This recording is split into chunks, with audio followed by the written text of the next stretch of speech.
résidus. On n'en parle pas assez, des résidus industriels. Eh bien, nous parlons de Befesa, une société spécialisée dans le recyclage des résidus industriels. J'ai vu qu'ils ont un site implanté à Gravelines, dans le Nord, une centaine de personnes.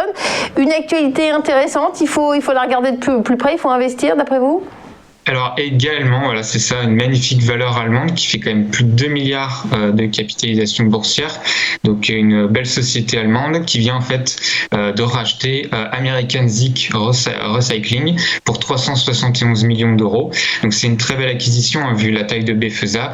Et en fait, pourquoi le marché américain ? Parce que c'est le marché qui a le plus de croissance avec énormément d'acierie, etc. Et donc tous les recycleurs de poussière d'acier vont se frotter les mains sur ce marché-là. Et donc Befesa a réussi cette acquisition aux États-Unis.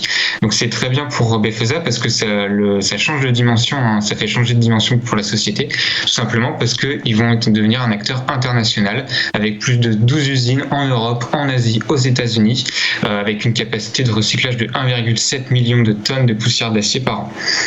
Donc c'est assez exceptionnel pour la valeur.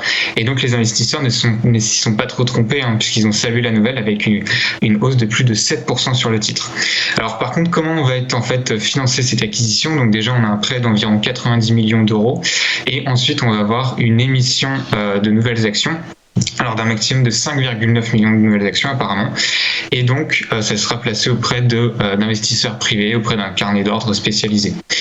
Maintenant, techniquement sur la valeur, on voit quand même qu'on avait une dynamique haussière sur cette valeur et les investisseurs ont profité à la fois de la nouvelle et en plus du support technique, donc la petite oblique en violet, pour se positionner sur le titre. Donc, ils profitaient d'un bon ratio rendement-risque du point de vue de l'analyse technique, en plus accompagné de bonnes nouvelles au niveau des fondamentaux. Maintenant, ce qui va être très intéressant, on voit qu'ici on a un énorme chandelier donc, et avec un énorme volume. Ce qui va être intéressant dans les prochaines séances et donc les prochaines heures, c'est de voir si on a un repli conséquent pour revenir tester le support ou bien une accélération pour casser les records historiques. La cassure des records historiques donnerait un énorme signal pour tous les opérateurs en montrant bien que les acheteurs saluent très vivement la nouvelle et que c'est très positif pour le titre. Et donc on pourrait ensuite continuer en direction des 65, 70 et même 80 euros à long terme sur la valeur qui commencerait à valoriser la valeur de manière assez correcte pour du moyen long terme. Voilà, donc premier niveau d'accumulation vers les 60 et on espère la cassure des plus hauts dans les prochaines heures, les prochains jours.